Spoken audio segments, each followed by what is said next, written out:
आज दामोदर नदी निगल यहाँ लगभग 18 एकड़ में वन है। देखिए, जो वन कानून की बात करते हैं, भारतीय संविधान भी आर्टिकल 48 वन्य जीव और वन के संरक्षण की बात करता है।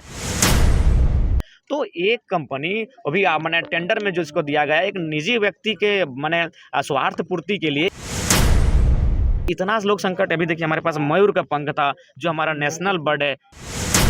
यहाँ लगभग 100-150 की संख्या में मयूर रहते थे। ये देखिए, एक मृत मयूर का पंख है हमारे पास। नेशनल बर्ड यहाँ सुरक्षित नहीं है, इंसान सुरक्षित नहीं है, हमारी प्रसिद्ध दामोदर नदी सुरक्षित नहीं है, हमारे 18 एकड़ में फैला वन सुरक्षित।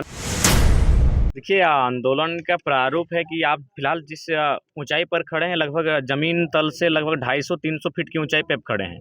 जाहिर सी बात है, इसका ज़मीन है, तो ये ज़मीन रैयतों की है और बीसीसीएल मनमानी करते हुए यहाँ डंपिंग की है। यानी इस प्रकार कुल मिलाकर ये जो आसपास की ज़मीनें हैं, ये रैयतों की ज़मीनें हैं, किसानों की ज़मीनें हैं, लेकिन उसे ना रजिस्ट्री किया गया है, ना उन्हें विस्थापित किया गया है, ना मुआवजा दिया गया है, ना नियोजन दिया गया है, और लगातार खनन का कार्य चल रहा है। खनन का कार्य भी चल रहा है। हमारे गाँव में इसका प्रदूषण का दुष्प्रभाव पड़ रहा है। लगातार हमारे जो लोग हैं, वो प्रदूषण के कारण काफ़ी प्रभावित हो रहे हैं, और बाकायदा हमारे गाँव की सब्जियों का रंग देखें तो माने प्रदूषण के कारण प्रभावित हो चुका है। हमारे बरामदे, हमारे घर की खिड़कियाँ, हमारे घर के छत, बल्कि जो हम लोग कपड़ा भी पसारते हैं, वो अब बाहर नहीं पसारते हैं, पंखे के नीचे हम लोग घर के भीतर ही पसारते हैं। इस प्रदूषण के साये में हम लोग जी रहे हैं। तो इसीलिए ग्रामीणों की मांग है कि प्रदूषण पर नियंत्रण हो। चूँकि जो भी कंपनी अगर कुछ कार्य करती है, तो प्रदूषण के मानकों का, मापदंडों का अनुपालन करती है। दूसरी बात सबसे माने महत्वपूर्ण ये है कि हमें रोजगार मिले। रोजगार मतलब नियोजन मिले और एक अच्छी मुआवजा मिले, ताकि हमें एक अच्छा जीवन यापन इसलिए करें क्योंकि ज़मीनें हमारी है, हमारी ज़मीनों के नीचे खनिज संपदाएँ हैं। अतः हम अगर राष्ट्र की उन्नति के लिए अपने जमा पूंजी को गिरवी रख देते हैं। जमा पूंजी का मतलब, एक किसान के लिए जमा पूंजी उसका खेती होता है। जब उसको कुछ नहीं दिखता है, तो खेती के माध्यम से अपना जीवन यापन करता है, अपनी जीविका उपार्जन करता है। तो जब हम अपनी सारी जमा पूंजी, जो आज मोटा-मोटी अगर हम लॉजिक के दृष्टिकोण से बात करें, तो हड़प्पा सभ्यता के आसपास से लगभग खेती हो रही है। उससे पहले लोग खानाबदोश थे संभव, तो 4000 साल से खेत हमारे थे, जोत कोड़ करते थे, इस पर हमारा फसल उगाते थे। उस जमा पूंजी को हमने भारत सरकार या फिर उसके अंतर्गत आने वाली इकाइयों को खनन के लिए दिया, ताकि उस खनन से जो कोयला की निकासी होगी, उससे राष्ट्र निर्माण में हमारा योगदान होगा। तो जब राष्ट्र के योगदान में हम अपना सारा चीज़ खो चुके हैं, सारा चीज़ बर्बाद कर चुके हैं, तो कम से कम राष्ट्र का भी बदले में ये कर्तव्य बनता है कि हमारी उन्नति कैसे हो, हमें सुरक्षा कैसे मिले, हमारा जीवन आगे कैसे चले, उसके लिए हमें एक अच्छी मुआवजा मिलनी चाहिए। एक अच्छी मुआवजा मिलनी चाहिए ताकि हमारा भरण पोषण हो सके। हमें यहाँ कार्य मिलना चाहिए, चूँकि ये क्षेत्र हमारा है। यहाँ जब हम खेती करते थे, आज हमें नौकरी करना चाहिए। तो इसलिए इन्हीं मांगों के साथ हम लोग धरना पर बैठे हैं। धरना पूरी शांतिपूर्ण है, लेकिन दुर्भाग्य का विषय है, कल बमबारी की गई है, प्रशासन की मौजूदगी में की गई है। तो लोकतंत्र के देश में, लोकतांत्रिक देश में कहीं ना कहीं सवाल चिन्ह खड़ा होता है। अच्छा, ये बताइए, यहाँ कितने लोगों का अभी मुआवजा या नियोजन बाकी है? देखिए, बहुत संख्या में लोग हैं जिनका मुआवजा बाकी है, और जिनको नियोजन की मांग आज अटकी हुई है। तो मुझे लगता है बाकायदा हम लोग आज दिन भर में ड्राफ्टिंग कर लेंगे कि कितने लोग हैं, और उसका बाकायदा प्रेस के माध्यम से उस बात को रखेंगे हम लोग। जिला प्रशासन द्वारा धारा 144 लागू किया गया था, बावजूद इसके कल आप लोग आंदोलनरत थे। नहीं, तो देखिए, धारा 144 ठीक है, अच्छी बात है, लेकिन धारा 44 उस समय लगना चाहिए था जब आंदोलन का अनुमति मांगा गया था। जब जाहिर सी बात है, जब आंदोलन हो रहा है तो एसडीएम के पास लेटर गया होगा अनुमति के माध्यम से, या फिर उन्हें सूचना दिया गया होगा। तो अचानक जब ये हाईलाइटेड होता है कि इस कार्यक्रम में हम भी समर्थन देने के लिए आ रहे हैं, तब फिर अचानक धारा 144 लगती है। अगर हमारी उपस्थिति नहीं होती तो शायद धारा 144 नहीं लगती। तो ये कहाँ का न्याय है कि एक व्यक्ति के कारण, एक युवा लड़का के कारण आपको धारा 144 लगानी पड़ती है। वहाँ इससे पहले भी आंदोलन हुआ है, तब तो धारा 144 नहीं लगी है, और उसके बाद धारा 144 कहाँ लगता है? जब लगता है कि कुछ अराजकता की स्थिति हो, कुछ हिंसा या फिर उपद्रव जैसी घटनाएं घटने वाली हो। यहाँ तो महिलाएं नेतृत्व कर रही हैं, और महिलाएं तो शांतिपूर्ण तरीके से बैठी हैं, बाकायदा अपना मतलब अपने भूखे बैठी हैं, रात को यहीं सोई हैं खुले आसमान के नीचे। जो देश महिला सुरक्षा की बात करता है, अगर उनके साथ कोई अप्रिय घटना घट जाएगी तो कौन इसकी जवाबदेही लोगी? रात को खुले पंडाल में महिलाएं बैठी हैं, अपने घर से कोसों दूर बैठी हैं, एक मतलब ऐसी जगह बैठी हैं जहां आपराधिक तत्व के लोग माने मंडराते रहते हैं, गोलीबारी बम बारूद चलता है, उसी जगह महिलाएं खुले आसमान के नीचे सोई हैं रात भर। क्या कहेंगे कल जो जिला प्रशासन द्वारा कार्य किया? देखिए, हम यही कहेंगे कि सबसे पहले बात कि जिला प्रशासन कोऑपरेट करे, अच्छी बात है। खनन क्षेत्र है, माइनिंग क्षेत्र है, सुरक्षा दें। जहाँ पे आंदोलन हो रहा है उसके चारों ओर पुलिस प्रशासन का पहरा हो। और दूसरी बात, जिन्होंने बमबारी की है उन्हें अविलंब गिरफ्तार करें, ताकि जो स्थानीय प्रशासन है उसके प्रति भी हमारी आस्था बनी रहे, और हमें अपना आंदोलन सुचारू रूप से जारी रखें। इस पर हमारा कोऑपरेट करें। क्या लगता है जिला प्रशासन जो है आउटसोर्सिंग कंपनी के दबाव पर है?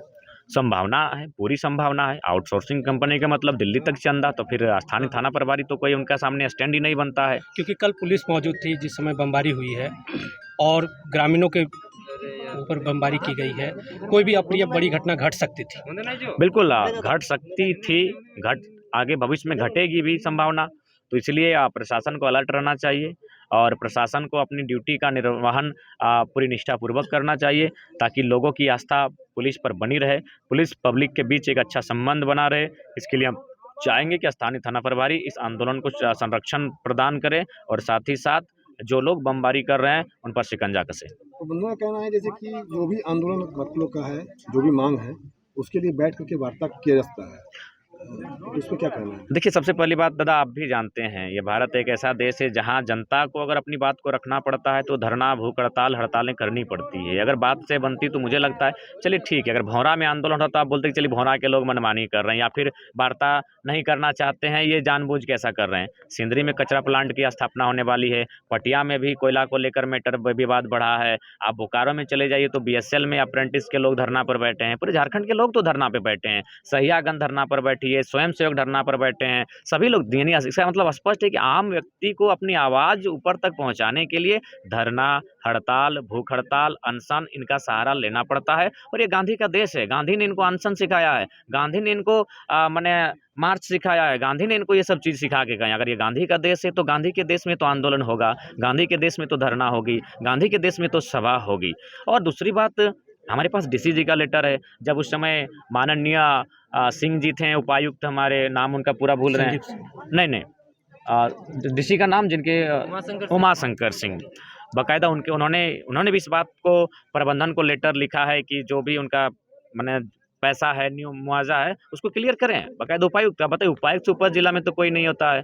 अगर जिला की बात करें तो उपायुक्त से ऊपर जिला में कोई नहीं होता है। और उसके बाद आप बाकायदा मीडिया लोकतंत्र का आभार करते हैं, आप स्वयं देखिए रिपोर्टिंग कर रहे हैं, पीछे दामोदर नदी है, जो कंपनी आज दुहाई देती है, अपने आप को बचाने का काम करती है, कंपनी से बड़ा दोषी कोई नहीं है, कंपनी से बड़ा जालिम कोई नहीं है। आज दामोदर नदी निगल रहे हैं, यहाँ लगभग 18 एकड़ में वन है। देखिए, जो वन कानून की बात करते हैं, भारतीय संविधान भी आर्टिकल 48 वन्य जीव और वन के संरक्षण की बात करता है।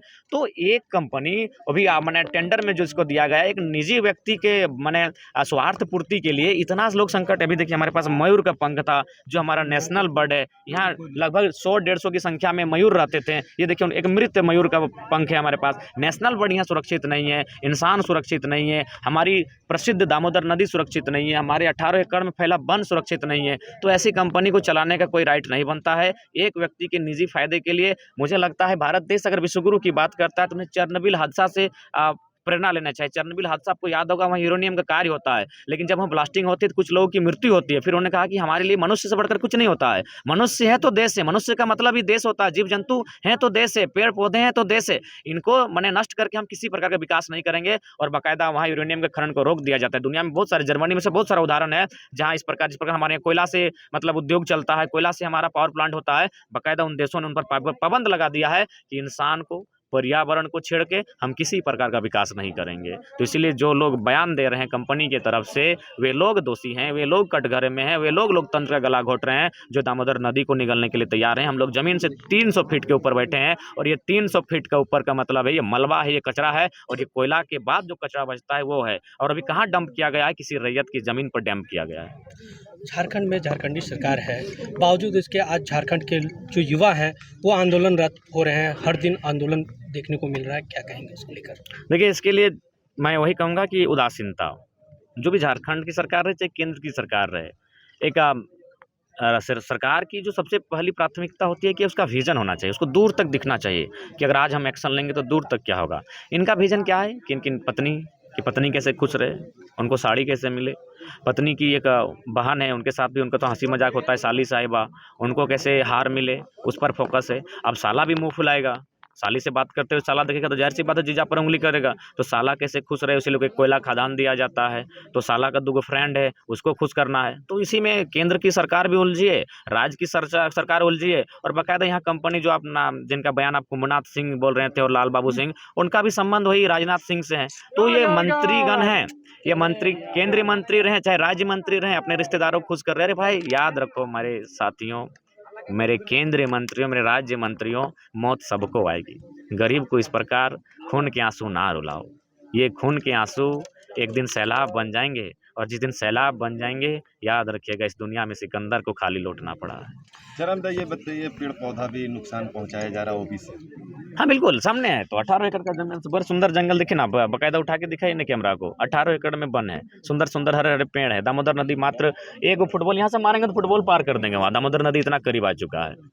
कल बमबाजी की घटना होने के बाद भी जो स्थानीय विधायक है, उन्होंने अभी तक किसी तरीके का इसमें कोई पहल नहीं किया, क्या कहेंगे? देखिए, हम तो क्योंकि सबसे आप ग्रामीण स्थानीय विधायक से हम निवेदन करना चाहेंगे कि इस मामले पर पहल करें, और मानवता के नाते उनका कर्तव्य बनता है कि इतनी बड़ी घटना घटी है। बमबारी कोई आम विषय नहीं है, तो इसलिए कम से कम इस अगर आप विधायिका जी आएंगे तो यहाँ के लोगों को भी शक्ति मिलेगी, और लोकतंत्र पे लोग का भरोसा भी रहेगा, और मुझे लगता है बमबारी की घटना पर अंकुश भी लगेगा।